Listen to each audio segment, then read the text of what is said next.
Helene is the deadliest hurricane to hit the U.S. mainland since Katrina, producing tidal waves of damage in the mountain valleys of North Carolina. It sounded like you was at the ocean. It came up to the... Tonight, you'll meet the resilient citizens who are still counting their dead, helping each other clean up and clearing up conspiracy theories. The U.S. government did not geoengineer this storm. We have reported on Alexei Navalny since 2017. The fearless opposition leader to Vladimir Putin was beaten, poisoned, and then this year, at age 47, he died in a Russian penal colony. His secret prison diaries will be published this week as a memoir. And his widow, Yulia, talks about how she is now leading the fight against Putin. It's a dangerous place to be. I don't care at all. Want a window into this upcoming election? Come with us to idyllic Door County. You say whoever wins Door County likely wins Wisconsin. You also just said whoever wins Wisconsin likely wins the national election. Yes. Not an exaggeration. Door County, Wisconsin. Historically the case. Whoever wins in Door County is probably the next president of the United States. I'm Leslie Stahl. I'm Bill Whitaker. I'm Anderson Cooper. I'm Sharon Alfonsi. I'm John Wertheim. I'm Cecilia Vega. I'm Scott Pelley. Those stories and more tonight on this special 90-minute edition of 60 Minutes.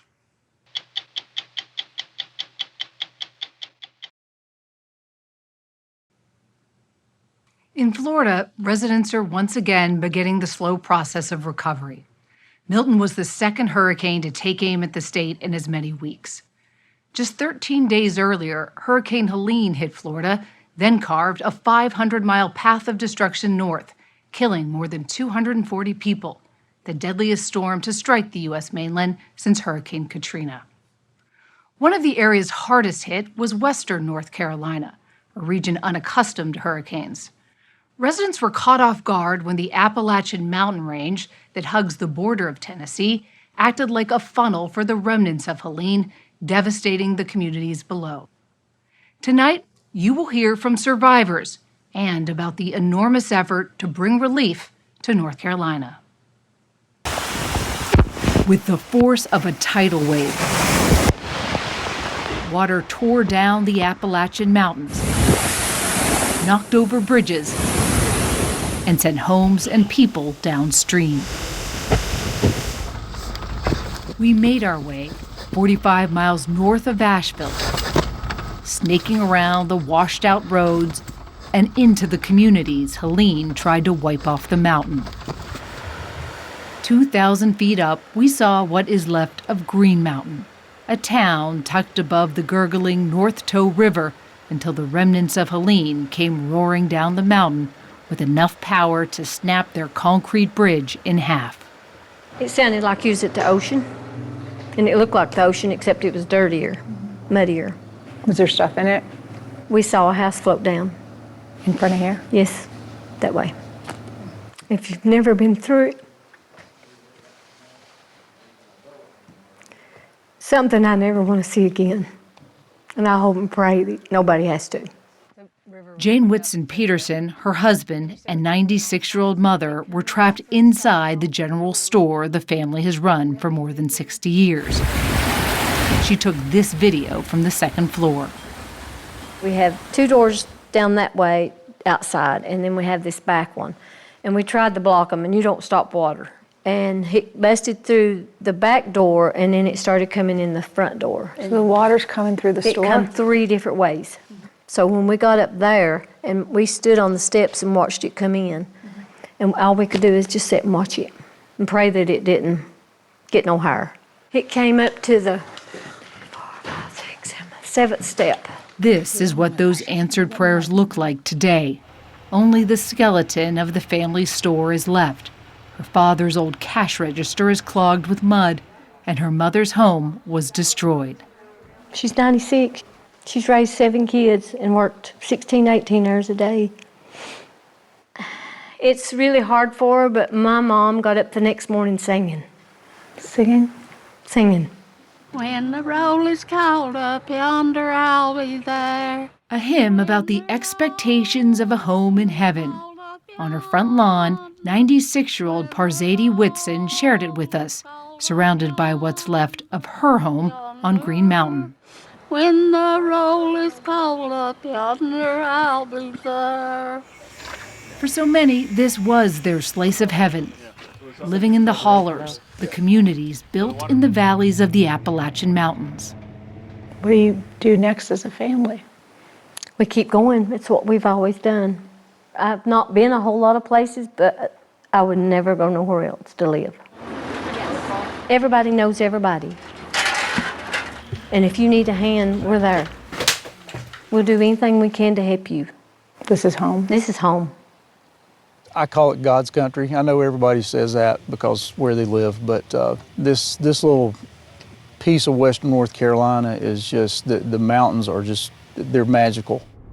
Jeff Howe's family has lived in the area for 7 generations. Is there a bridge up through here? Howe is the emergency management coordinator for Yancey County, an area that was hit hard by Helene.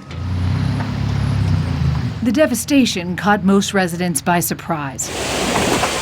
Western North Carolina hasn't seen anything like this since the Great Flood of 1916, when 2 storms converged and pushed rivers over their banks. It's going to hit the pool, though, right here. Forecasters say this time the stage was set for disaster well before Helene roared in. Days earlier, a weather front stalled over the mountains. Some areas got more than a foot of rain. When Helene arrived, these mountains were already saturated. There had been 3 days of rain. Creeks and streams rerouted and grew bigger and stronger. There was nowhere for all that water to go but down, and it took everything in its path with it. We started getting the entrapments, the landslide calls, and the most worrisome thing about it is when the calls stopped, because we had no radio communication, we had no cell phone, we had no internet. You couldn't talk to anyone, and that was terrifying. 45 miles to the south, Asheville, which sits in a valley of the Blue Ridge Mountains, acted as a catch basin for the water that funneled down the Appalachians, Get up, get down! triggering landslides along the way. The 2 rivers that intersect with the city swelled to the highest levels in history. The water was so strong, it pushed homes off their foundations and lifted a 10,000-pound tractor-trailer into the treetops. Rescue crews wound through the city on boats. Radios, cell phones, and the internet were knocked out. Up in Yancey County, they couldn't call for help or wait for it. We basically just abandoned the Emergency Operations Center, and our Sheriff's Department, they were already out doing rescues.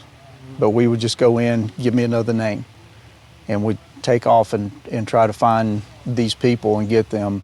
A local firefighter and his wife were among those rescued. He and his wife were asleep in their house when the flood washed it off the foundation, and they were floating down where the river became, and it shoved them through the wall of their house. They hung onto a tree for 2 or 3 hours until they were found, but then the next day, he was at work. His face was scratched all to pieces, bandaged up, but that's the kind of people we had. I say we work our way this way up here. More than 70 search and rescue teams from across the country were dispatched to North Carolina. Locals helped guide them up the treacherous mountain terrain to look for survivors. Forest rangers and paramedics carried a man who broke his back in a landslide 3 miles down a steep slope in the dark. In the week after the storm, hundreds of people were reported missing. Some families couldn't reach their loved ones for days. Others couldn't reach them at all. Desperate to connect, some people posted messages on the porch outside the Hotel New Ray, a cornerstone of the county for nearly 200 years. Boards filled with the names of the missing and heartbreaking updates. We are alive, house gone. Dinner is ready, everybody! Come on in, guys! The new ray has been feeding hundreds of weary storm victims warm meals every day. This is very nice of you guys. Donations and relief workers have poured in. FEMA set up more than 40 processing centers. To be eligible for assistance, you must. And says so far it has distributed more than $100 million to North Carolina victims. Aid is arriving by helicopters, even mules, carrying loads of medicine to areas trucks couldn't reach. More than 500 roads remain closed, and more than 100 bridges need to be replaced. A patchwork of dusty routes now holds the region together. And these are the tents we got from the government. Jeff Howe, who fought with the U.S. Army in Afghanistan and Iraq, is now trying to get help to his neighbors. Yancey County emergency. You hear the phrase, you can't get there from here. We have a lot of that. Part of the community, it's cut off, and they have to actually go around through Tennessee to get here, 60 miles one way. Did your time in the reserves prepare you for this? It did. It's unlike combat stress because in combat, you can shoot back. I can't do anything, and that's very frustrating. But what I can do is, working with the people around here and keep the miscommunications down is the best thing I can do right now, but that's a struggle in itself. Jeff Howe is now dealing with a storm of disinformation. He told us conspiracy theories and false claims about the government's response to the flood have also made their way to the top of the mountain. I don't even know how they make it up. Stories about FEMA seizing trailers and draining tankers, and we're going, that is really not happening. How does that impact workers on the ground? It takes their focus away from what they're supposed to be doing when they're having to debunk this sort of stuff and explain to people, no, the U.S. government did not geoengineer this storm. But like I said, some people, they're going to believe it no matter what. The day after we spoke to Howe, a neighboring county was investigating reports of an armed militia, quote, hunting FEMA. One arrest was made. FEMA suspended door-to-door operations in western North Carolina for 48 hours. But the agency reports all operations have resumed. Yeah, for the most part. This is one of the areas still in need of help, a place curiously called Relief. This is an old post office. You used to play in here? We did. James Warwick told us the area was named after a medicine the town doctor sold in the 1800s that provided relief to its patrons. The main ingredient was alcohol. Warwick and his mother Jewel have lived in that same doctor's house for the past 55 years. Today, it is buried in mud. Less than 1% of residents in the hardest hit areas of western North Carolina have flood insurance. What was it like before? Life was wonderful. It was wonderful. Where did we sit up here somewhere? James and Jewel evacuated days before the storm and say they encouraged their neighbors to leave as well. But by the time they tried, it was too late. There was a wall of water that came down the river that engulfed this area. And that's probably the same wall of water that took our neighbors with it. So we are the only two surviving people here in Relief. 6 of our neighbors have died. That is what's left of the car the couple next door and her 2 young boys tried to escape in. It was crushed by water so powerful, it twisted the train tracks in town. More than 3 weeks after the storm, crews are still searching the debris along the rivers. In North Carolina, at least 125 people were killed by Helene. More than 50 are still missing. Across the Appalachian Mountains, the road to Relief will be a long one. I'm still in shock. I mean, I carry on, I laugh and I joke, and I take my time at a moment of crying, but I've not really let loose. But I have a strong family, and we have a strong community, and we're all pulling together. You'll stay here? I think so. This is Mom's home. Yeah, it's my family's home. The girls and James and the grandchildren, yeah. We'll survive. It's not giving up. We can't. There's hope. And when you have hope, you move on.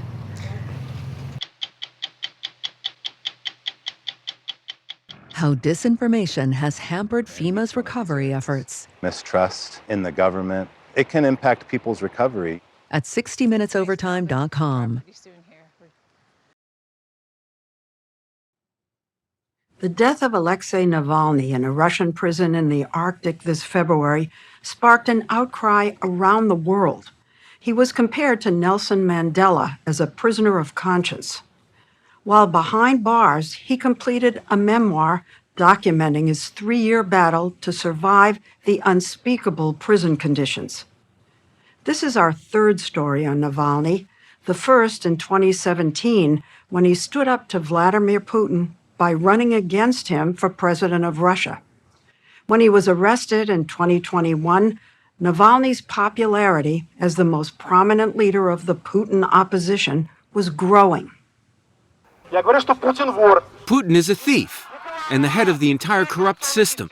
He was defiant, brave for taking on the all-powerful Vladimir Putin out in the open, denouncing him as a gangster.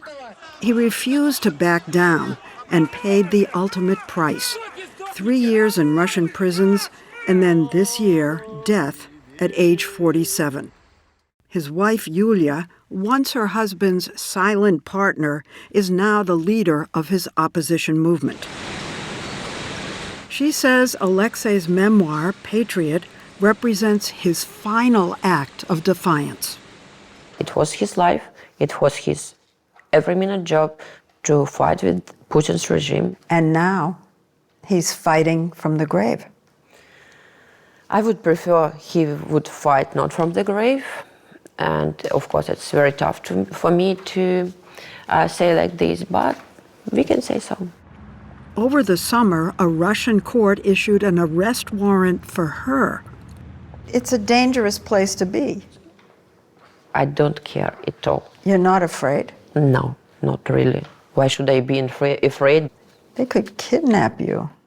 They could try to poison you. They could, but I don't want to live my life and to spend my life every day thinking about if they kidnap me today or tomorrow, if they are going to poison me today or tomorrow. Not thinking about You know who you sound poisoning. like? You sound like Alexei. He would say the same thing. Of course, I've been living with him more than 25 years. In that time, Alexei, trained as a lawyer, became Russia's most famous anti-corruption activist and investigator, posting his findings online about bribes and kickbacks and evidence of the wealth Putin and his cronies had, as Navalny said, stolen from the Russian people. And you're goading them. These are people who are trying to steal my country, and I strongly disagree with it. I'm not going to be, a kind of speechless person right now. I'm not going to keep silent. He called Putin a madman who was sucking the blood out of Russia, and more insults, as he built a pro-democracy movement, opening offices all across Russia. It was a time when other Putin opponents were dying in suspicious suicides, a car bombing. Dissident Boris Nemtsov was shot out in the open near the Kremlin, and Navalny himself was subjected to multiple arrests and beatings, an attack with green dye laced with a caustic chemical, and in 2020, an assassination attempt that he recounts in the beginning of his book. He writes that shortly before he boarded a plane in Siberia, he was poisoned with a Soviet-era military-grade nerve agent. He collapsed, moaning in agony, as his body began to shut down. While he was in a coma at a Russian hospital, Yulia waged a campaign to pressure Putin to release Alexei so he could fly to Germany for treatment. We met them in Berlin about 2 months after the attack. You have said you think that Mr. Putin's responsible. I don't think, I'm sure that he's responsible. He spent 5 months recovering in Germany. That's when he started writing the memoir. Then, in January of 2021, the Navalnys returned to Russia. When they landed, they were met by Russian police. He was arrested, said goodbye to his wife, and was led away. This is a question you're going to be asked over and over and over, but it's almost the essential question. Why did you decide to go back, the two of you? You knew the danger, for sure. And do you regret it now? You asked me about our decision. Like we were sitting together and discussing if he needs to go back or he doesn't need to go back. It didn't work like this.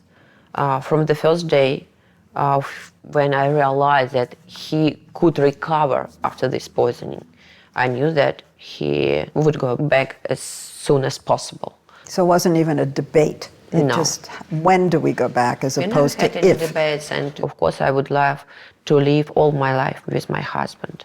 But at that moment, I knew that there is just one decision which he could take. And it was his decision. And I knew how important it was for him. And I knew that he wouldn't be happy to live in exile. His arrest sparked protests across Russia. But far from disappearing in prison, Navalny managed to maintain a presence on social media.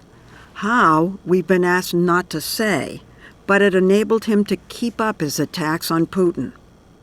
Meanwhile, his team of investigators released drone footage of what they said was Putin's billion-dollar palace on the Black Sea. It was viewed more than 100 million times on YouTube. It must have driven Putin insane that he locked him up and he's still getting the anti-Putin message out. That's why his conditions were worse from month to month. Those conditions, Navalny wrote in his diaries, included sleep deprivation, punitive solitary confinement, almost no medical care. And when none of that broke him, he was sent repeatedly to a concrete black hole called the punishment cell, where he would remain for up to 15 days at a time. Here's how he described it. He said it was a doghouse. And this is the place where prisoners were sent to be tortured and raped and sometimes murdered. I wondered how you read those passages. I was thinking of you when I read it and thought, what is she feeling?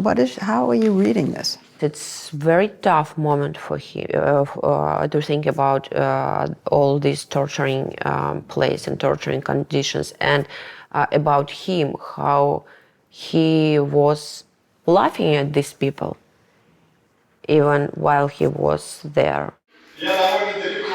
Navalny thought of his life in prison as his work, surviving and staying positive, his job. I know one thing for sure, he wrote, that I'm among the happiest 1% of people on the planet, those who absolutely adore their work. I have enormous support from the people, and I met a woman with whom I share not only love, but who is just as opposed as I am to what is going on. Maybe we won't succeed, but we have to try. He wrote much of this book while he was in prison. He was under constant surveillance, cameras on him all the time, and he managed to get the pages out. Alexei was very smart, very inventive. Let me read you what he says in the book, okay. About this. He says, I had to devise a whole clandestine operation to bamboozle the guards, involving the substitution of identical notebooks. And after that, we went to court, where I was able physically to pass items to someone. It was very difficult. That's why we have diaries from the first year, much less from the second year, and not from the third year, because it wasn't possible. These are some of the diaries he smuggled out when he went to court, which was often, as he was tried and convicted several times on various pretexts. After each verdict, he was moved to a different prison with harsher conditions. Last December, he was transferred to this penal colony north of the Arctic Circle. This would be his final court appearance. He looked healthy and in good spirits, sharing a laugh with court officials. The very next day, February 16, 2024, he was dead. Russian officials announced later that the cause was, quote, not criminal in nature and due to combined diseases.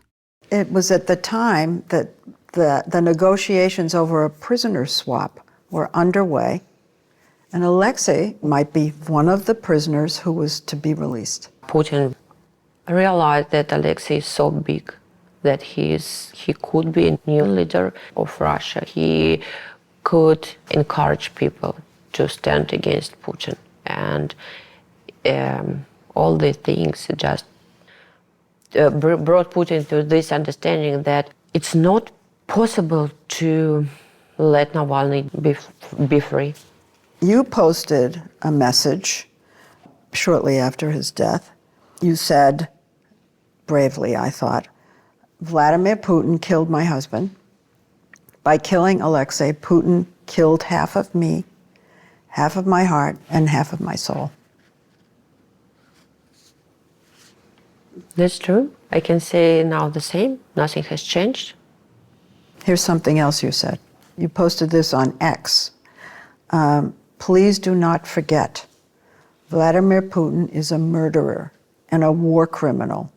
His place is in prison, and not somewhere in The Hague in a cozy cell with a TV, but in Russia, in the same 2-by-3 meter cell in which he killed Alexei. For me, it's very important. I think that for Vladimir Putin, he needs to be in Russian prison to feel everything, what not just my husband, but all the prisoners in Russia. His political network inside Russia has been crushed. Yulia and their 2 children have been forced to live in exile. Many of his old team now operate out of here in Vilnius, Lithuania, and 3 of his lawyers are on trial in Russia. I'm so happy you're here. And Yulia is constantly on the road, lobbying Western leaders to stand up to Putin. So the question is inevitable, painful, but inevitable. Has Putin won? Has he shut down the opposition to such an extent that it's over? But it's not finished. We continue our fight. He still has millions of supporters. We can see it by how many people go still every day to his grave. How many flowers on his grave.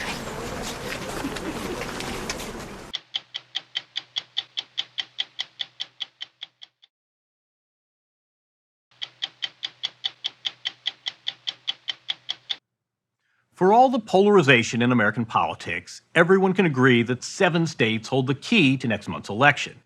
These swing states contain a total of 513 counties, and among them, only 1 has voted for the winning candidate in every presidential election this century. Door County, Wisconsin offers a distinct shade of purple. Unencumbered by tribal loyalties, the citizenry is whipsawed from George W. Bush twice, to Barack Obama twice, to Donald Trump, and then to Joe Biden. Consider Door a window into this critical election. Feverishly, Donald Trump and Kamala Harris have been campaigning in swing states, especially Wisconsin, but neither has visited America's swingiest county. So we decided to. The Wisconsin Tourism Board could do worse than to anchor its next marketing campaign in Door County, a peninsula wedged between Lake Michigan and Green Bay, the water, not the home of the Packers. Nicknamed the Cape Cod of the Midwest, Door County and its coastline come embroidered with limestone cliffs, trees that blaze to life in the fall, and enduring traditions like the fish boil. Boil over! Yeah! The population, 30,000, and no one knows more of the locals than 84-year-old Niles Weborg, longtime fire chief. Tell me about Door County. How far you want to go back? My relatives landed here in 1851 from Norway. Weborg has a handy way of placing Door County on Wisconsin's map. And this is where we're at. Door County is up the thumb of Wisconsin. And Green Bay is down here, Milwaukee is down here, and we're about right here on the peninsula. So we got a Bay side and we got a Lake Michigan side. There you go. Tell me, politically, what are people like? Well, politically, we were strictly Republicans. But then the transplants came, and now Door County is the ultimate political weather vane. In 2020, Joe Biden carried Door County by 292 votes, the tightest margin in any Wisconsin county. And it's not just the presidential elections, it's virtually every statewide election we seem to pick the winner. It's kind of weird. Republican Joel Kitchens represents Door County in the state assembly. What do you attribute that to? I think a lot of it is that we are just such a cross-section of the state that we have a lot of people that came here from the cities and from the suburbs and retired. We have a strong agricultural community. We have heavy manufacturing. And as you can see when you drive along the lakeshore and the bayshore, there's a lot of money here, but then there are also a lot of people that are really struggling as well. On our road trip through Door County last week, we saw this firsthand.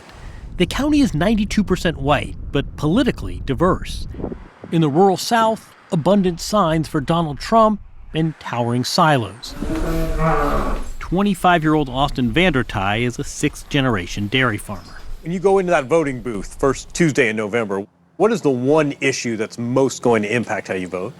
Inflation. Inflation affects the cost of my feed, my fuel, my seed, my fertilizer, everything that it takes for me to grow a crop and feed it to my cows to get a good product. Like many of his neighbors, Vandertye is voting for Trump. But as we headed north, cows and deer blinds gave way to artists and rainbow flags. Near the top of the thumb in Door County, in the tourist town of Sister Bay, where red gives ground to blue, we met Emma Cox, who runs Kind Goods, a new age boutique. For this election, what is going to be the issue that you're most concerned about? I think the issue that has been driving the work of activism that I've been doing for the last 2 years has been reproductive rights. Charming as her little pocket of America might be, she understands. Door County may be the leading indicator in this most contentious election. Well, it feels like all eyes are on us. All eyes are on Wisconsin. All eyes have been on Door County. And it feels like there's pressure for us to deliver. Inasmuch as you can have a bellwether town within a bellwether county, Sturgeon Bay is Door's gravitational and political center. Shipbuilding is the big industry here. Sensibilities vary from one yard to the next. Even the animals get into the act. Tell me who we have here. Oh, this is Ziva. She's our dog for democracy. Vote in November. We met Ziva, as well as her owners, John and Annette Vincent, who organized a pop-up rally, flanking both sides of the main drag in Sturgeon Bay, drumming up support for the Democratic ticket. And this is where shabby stereotypes come to die. I saw a truck with a gun rack honk, and I saw a Prius go by and give you a thumbs down. Isn't that interesting? It's more than just coincidental. We're so on the edge that we're... I mean, here comes a truck. Whoa! We're purple. On cue. We are very purple. That is our impression from moving up here, is that we are very, very purple. Now retired, they relocated from Chicago. They come 3 days a week, not just to rally, but to gauge the political winds swirling off the bay. What's a positive response look like? Positive response can be anything from just a nod of the head to an enthusiastic wave, a horn honk, a solid horn honk, thumbs up. Do you have data on raised thumbs versus raised middle fingers? Well, that happens too. We get those too. But I would say and I have a pretty good sample size, and we run well over 80% positive to the negative. For a more scientific assessment of the entire state of Wisconsin, we turn to the director of the Marquette Law School poll, Charles Franklin. His poll, widely considered Wisconsin's best, currently has Kamala Harris up 4, but not so fast. What is it like being a pollster these days? Well, it's challenging because we've seen polling errors in 2016 and 2020, and those were major issues.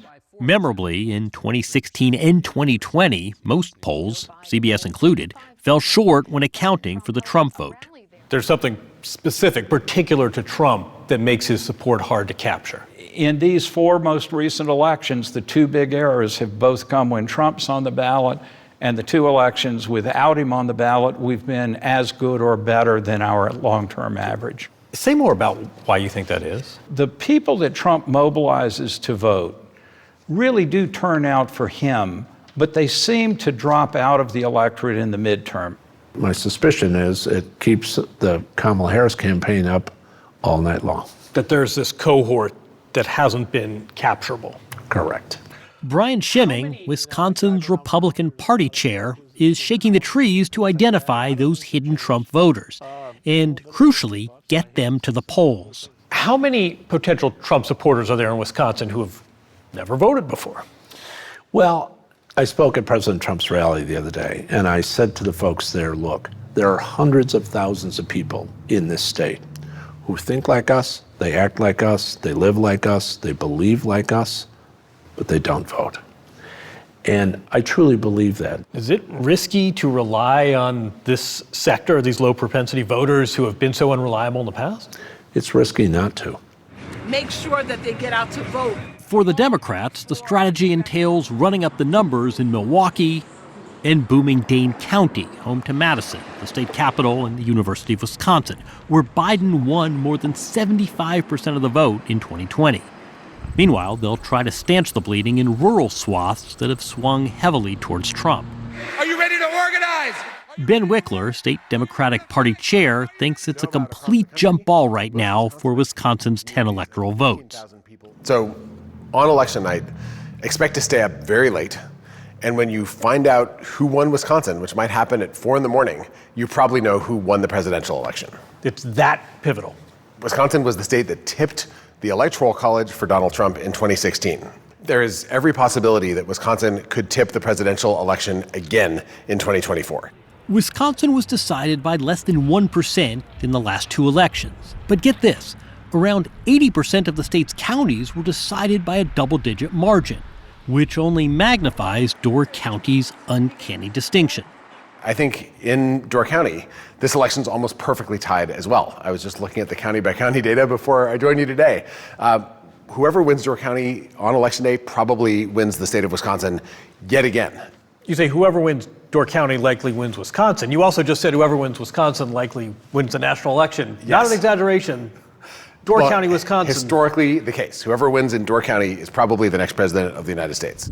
It got us thinking, is there one person in Door County who's actually picked the winning candidate in each of the last 6 presidential elections?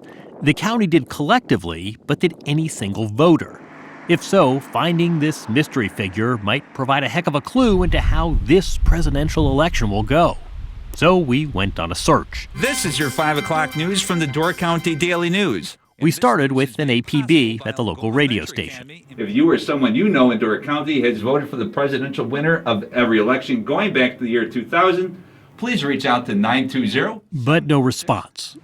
From the airwaves to the rooftops, Al Johnson's Swedish restaurant is best known for the goats that graze on the grass roof. Inside, we found the locals who beat the sunrise and the tourists, let themselves in through the back door, and pour their own coffee. Do you know anyone that's voted for president 6 straight years now and gotten it right? No. We were told to go to another table and ask the guy in the hat. We got a hot tip. It was... No, I had some of them. George H.W. was my vote, but not his son. Next stop in our pursuit, the local watering hole. Do you know that person? I'm out. I do not. You have your work cut out for you. Then suddenly, a promising lead. Great community. They found your voter. Seriously? Right over there. Seriously? There, at the end of the bar, sitting before something called a badger melt and a tall glass of milk, trucker Joe Conlon. Bush, Obama, Trump, Biden. I came close. 5 out of 6. 5 out of 6? Yep. I did vote for Biden. Can I ask you how you're going to be voting this year? I think I'm going to be voting for Trump again. 3 times in a row? Yes. We had come agonizingly close. 3 numbers are 8, 9, 8. Our last stop, the Rotary Club of Sturgeon Bay. I'm curious, does anyone know someone, a voter, who actually voted for the winning candidate all 6 years? Anyone? I think I did. Now You that did. you asked the question, yes, I think I did. vote. Behold, our Door County unicorn. No, I didn't. Now that I'm thinking back. You thought you had all 6. I thought I did, but no, now I'm thinking back, I didn't. You were the... After scouring Door County, we came up empty, which shows the improbability of it all. But in our quest, maybe we stumbled across something even more rare. We found a place in America where family and community outrank party loyalty. In this divisive election season, we came to America's ultimate battleground, except there was no battle.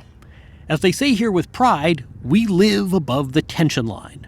What's your sense of how the tone in Door County compares to the tone nationally? You don't want to alienate your neighbors. You don't want to alienate your fellow business owners.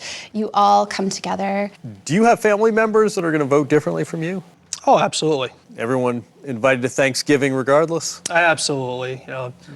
Politics is, if we can't talk about it, that means it's gone way too far in the wrong direction. You recognize that's not necessarily the vibe in the country at large. Hey, we're a little different, Wisconsin, I guess. We got that Midwest nice going on. In keeping with the undulations of Highway 42, in Door County, Wisconsin, you swing back and forth and continue on down the road.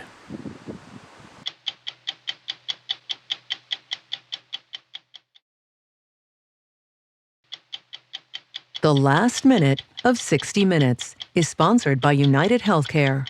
Reliable coverage for your whole life ahead. Tonight, the last minute of 60 Minutes isn't the last word of our broadcast. Coming up on this expanded 90-minute edition, we'll tell you about a tragic yet little-known World War II story, the bombing of the Cap Arcona, an ocean liner packed with concentration camp prisoners. On sunlit days, Germany's Baltic coast looks idyllic, but this beauty masks an unthinkable horror, one that's etched in the local memory and on this beachside marker bearing the name Cap Arcona and the German words for fear, panic, and grief. It's so calm, so peaceful, and yet out there is a graveyard. You can come to a place like this and just feel the weight of the history. That important history lesson told by survivors and family members when 60 Minutes returns.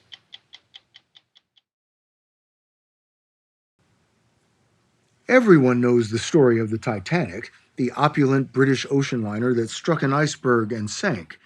But it's likely you have never heard of the Cap Arcona, a German version of the Titanic. Before World War II, the vessel was a cruise ship for the well-to-do.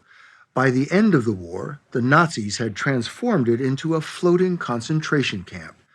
Packed with prisoners, the Cap Arcona was anchored in Lübeck Bay in the Baltic Sea when an aerial attack just hours before liberation killed nearly everyone on board. The ship's improbable journey from luxury liner to death trap is one of the most horrific and little-known war stories we have encountered. On sunlit days, Germany's Baltic coast looks idyllic, but this beauty masks an unthinkable horror, one that's etched in the local memory and on this beachside marker bearing the name Cap Arcona and the German words for fear, panic, and grief. It's so calm, so peaceful, and yet out there is a graveyard. You can come to a place like this and just feel the weight of the history. British historian Bill Niven has spent much of his career studying the Holocaust. We met him at Lübeck Bay, where the memory of the Cap Arcona and a smaller cargo ship bombed on May 3, 1945, still haunts this shore.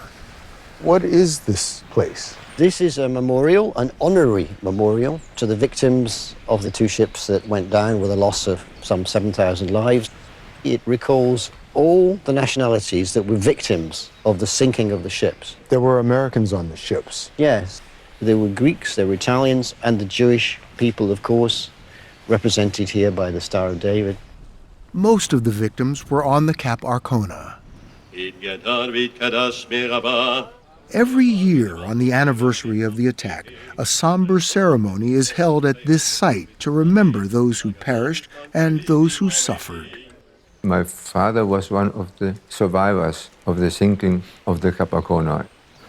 Bruno Neurath Wilson came to honor his father Willie, a political prisoner held on the Cap Arcona. Only about 400 prisoners survived the attack, including Bruno's father. What's it like for you to be in this place? When we go to the place where the Cap Arcona sank, I try to imagine what happened. I really cannot imagine what happened on the ship. No one could have imagined this end for the Cap Arcona. Launched with great fanfare in 1927, the ship became known as the Queen of the Atlantic, transporting well-heeled passengers from Europe to South America in 2 weeks. What was it like in its heyday? Well, it was one of the most beautiful ships the Germans had. It had its own tennis court. It had a heating swimming pool. It had the most wonderful restaurant where you could look out onto the sea. The most wonderful first-class cabins. It was a luxury. It was a luxury cruise liner. Absolutely was. The Cap Arcona traversed the Atlantic dozens of times, but in 1933, Germany underwent a sea change. Adolf Hitler came to power. In 1939, as German troops invaded Poland, the Nazis commandeered the Cap Arcona to serve as a floating barracks in the Baltic. Ironically, on one of its last trips before the war, the ocean liner carried some German Jewish passengers who had bought tickets to safety in South America. But most Jews had no way to escape.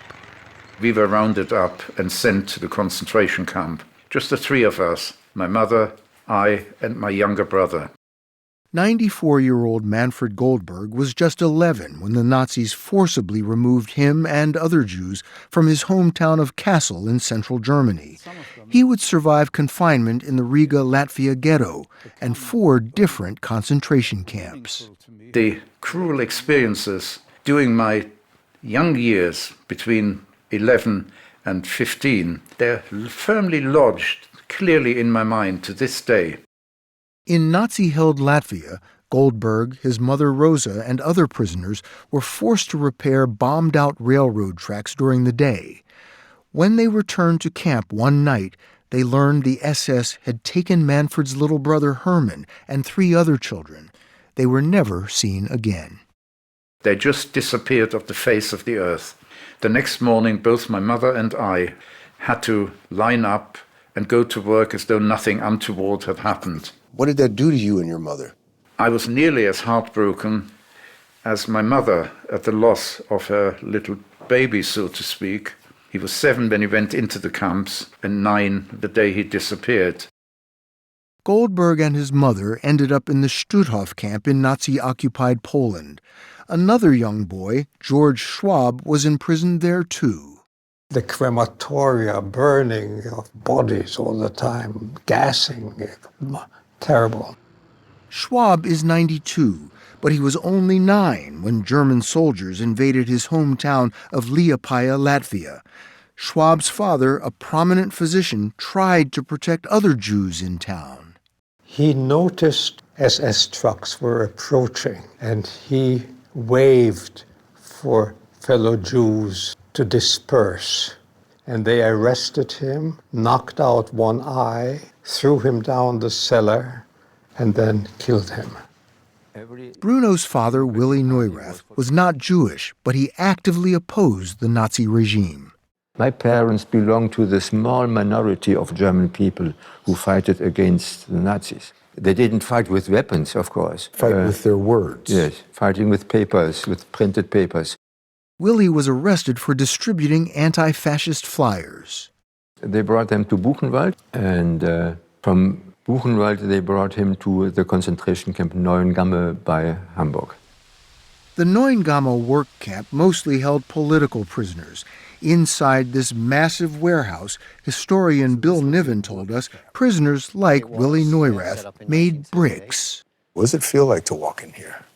It feels like a factory of death. You can sense what went on in this place. But this was not a death camp. This is a work camp. It's a very, very slim distinction.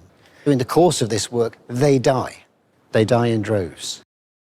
Willy Neurath managed to survive, but as fate would have it, he, Schwab, the Goldbergs, and the Cap Arcona all would end up at Lübeck Bay, one of the last Nazi defensive positions.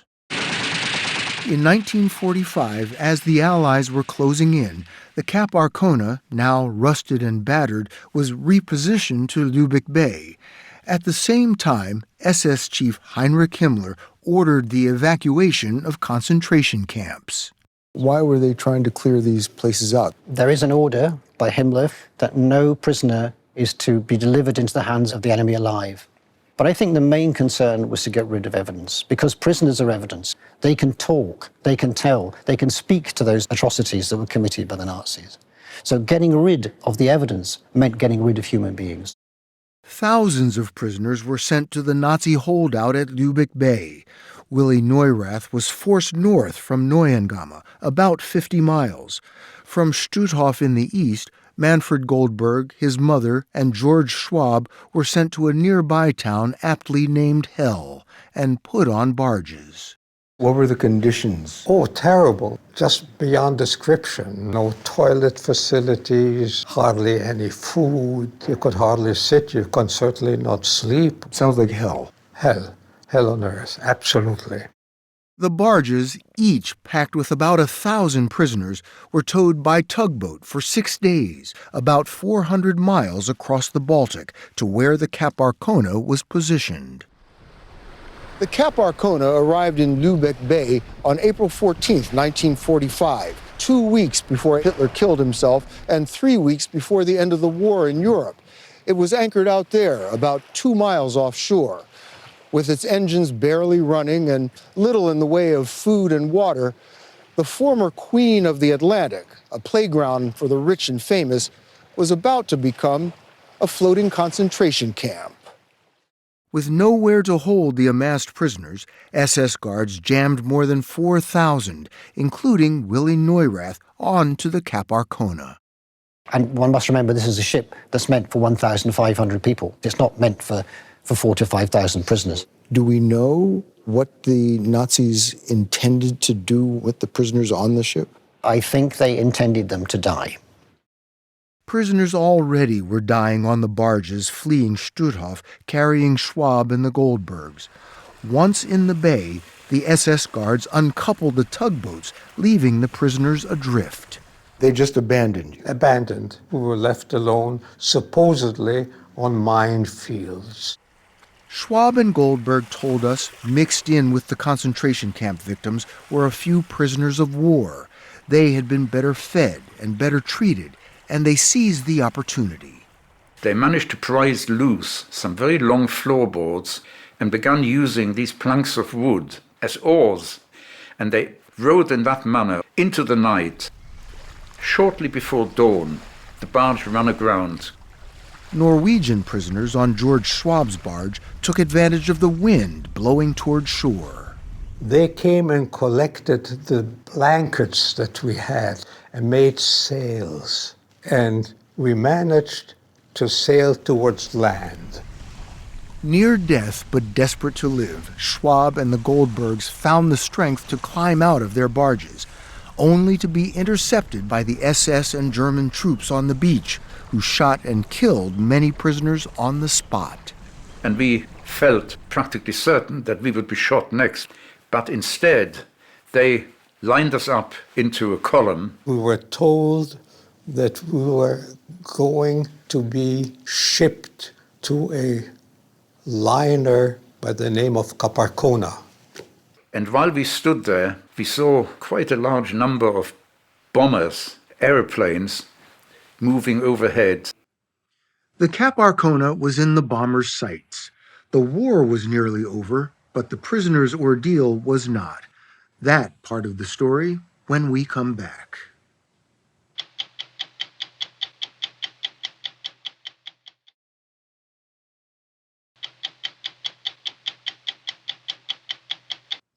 At the beginning of May 1945, the war in Europe was all but over. Adolf Hitler was dead. German forces were in retreat, and the Third Reich was crumbling. One of the last Nazi defensive positions was at Lübeck Bay in the Baltic Sea, where German ships fled, seeking safe harbor, including the Cap Arcona, a luxury ocean liner commandeered by the Nazis for the war effort. As the Allies closed in, the SS evacuated concentration camps and packed thousands of prisoners onto the Cap Arcona. Around noon on May 3, 1945, 13-year-old George Schwab was ordered to line up to board the ship. But the Cap Arcona could not come close to shore because it was a large liner. Big ship. So we were going to be transported to the Cap Arcona by another ship. I was in the back of the line. I was in no hurry. You purposely got to the back of the line? Back of the line. He was at a dock near this German naval base where Manfred Goldberg and his mother were lined up too. And it is while we stood there that we witnessed bombers and fighter planes coming along. Could you see any markings on the plane? No, we had no idea what nationality they were. You could see the planes coming in? Oh, we could see the planes clearly. We could see the bombs dropping. Can you remember what it sounded like? There were some pretty powerful explosions, and there were quite a few. The Cap Arcona was hit. With more than 4,000 prisoners on board, the floating concentration camp became a fiery tomb.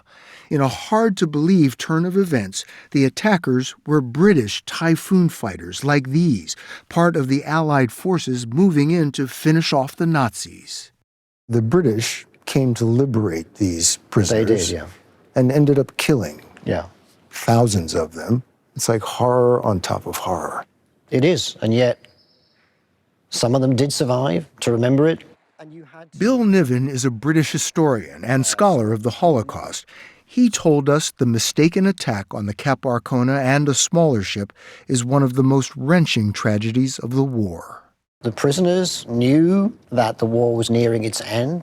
I think a lot of them probably had hopes that they would survive, and that gave them the strength and the courage to hang on. At the Cap Arcona Museum in the town of Neustadt by Lübeck Bay, he described the attack. British Typhoons struck in waves. The Cap Arcona was hit around 3 p.m.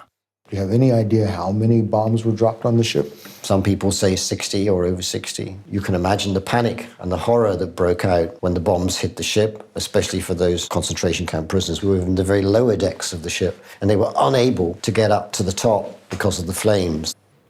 Was this the worst case of friendly fire in the Royal Air Force's history? Quite probably, yeah. Sebastian Cox is chief historian for Britain's Royal Air Force, the RAF.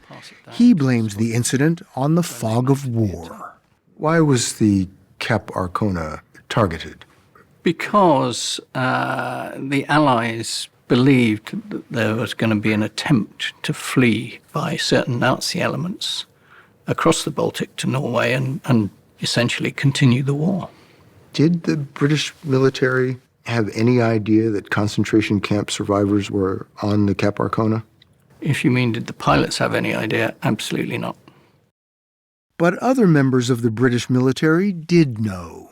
What we learn from the records, that the British were handed two opportunities very close to the 3rd of May in regards to the placement of prisoners on board the ship. Concentration camp prisoners on those ships. Indeed. Daniel Long wrote his PhD history thesis on the attack on the Cap Arcona. We met him at the British National Archives in London, where he showed us these fragile war documents. This is the only official investigation that was carried out into the tragic sinking of the Cap Arcona.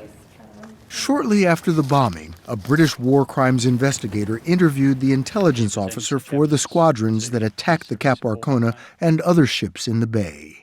The intelligence officer admitted on 2 occasions that a message was received on the 2nd of May, 1945, that the ships had been loaded with concentration camp prisoners. That intelligence came in the day before the attack. Which then leads to suggest that there was ample time to warn the pilots on the planes. That information did not make it to the RAF pilots? That's correct. The report does not say why the intelligence officer failed to inform the pilots, but it did blame RAF personnel for the error and called for further inquiry. The report strongly urged that there be a follow-up investigation. That has never happened, has it? Not to my knowledge. Why not? Attempting to, conduct a detailed investigation would, in many respects, be a little pointless. What are you going to conclude? To find out what went wrong, what mistakes were made. We know what happened. The RAF made a mistake. An individual made a very tragic mistake, and we know the consequences. About 7,000 prisoners perished when the ships were bombed in the bay. Of the more than 4,000 on the Cap Arcona, only about 400 survived. Bill Niven told us several survivors later wrote accounts of the hell they endured at sea. Im Raum waren Tausende von Gefangenen wie Heringe zusammen. Thousands of prisoners were packed together like herrings. Sie streckten die Arme hoch und schrien, ich will raus, ich will raus. So they stretched their arms up and they cried out, I want out, I want out. This is really quite terrible to have to read this. The fire suddenly got more and more intensive, and this was because the flesh of the prisoners was burning so strongly, it made this intensity happen. It's distressing to read. Bruno Neurath Wilson's father, Willie, a political prisoner, was trapped on the ship when the bombs hit. My father managed to go to the back of the ship where it was not burning, and there he survived because he couldn't swim. He survived because he couldn't swim. He did not jump into the water. And prisoners who jumped into the water were shot by the SS. When the British realized their mistake, they dispatched rescuers who plucked Willie Neurath and others from the listing deck of the Cap Arcona and took them to shore. This is the stretch of beach where your father came ashore? In this front of the beach, yes. Bruno told us in an improbable twist of fate, his mother Ava, a naval staff assistant, had been transferred to the naval base at Lubeck Bay. When she saw the bombing, she was drawn to the beach.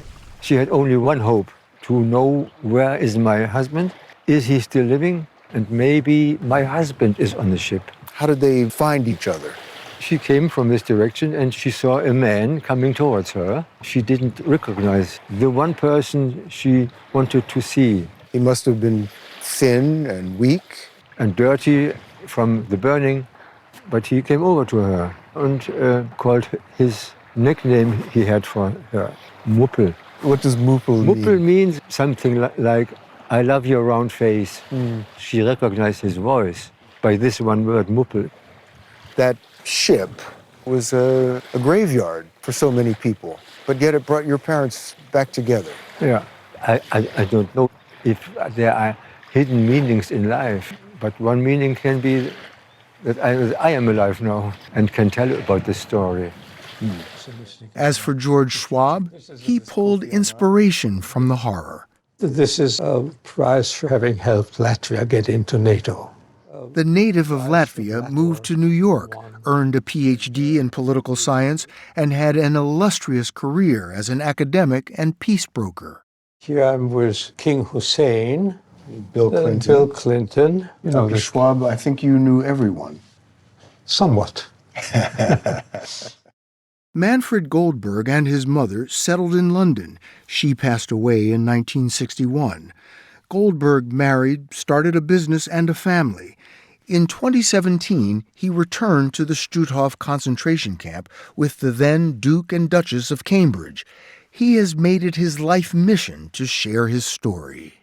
I consider that part of my revenge on the Nazis. They wanted to exterminate us, and here we are, not only having survived, we are now great-grandparents. That's your revenge. My revenge on the Nazis, yes. The Cap Arcona lay half-sunken in Lubeck Bay for 4 years before being dismantled. But the story has lain beneath the surface, little known beyond this Baltic coast. It's now tradition on the 3rd of May for families of victims and survivors to sail to the site where the ship was bombed. they want the world to remember.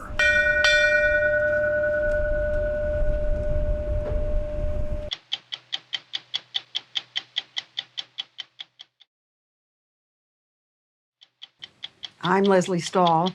We'll be back next week with another edition of 60 Minutes. More of Yulia Navalnaya's story tomorrow on CBS Mornings. More than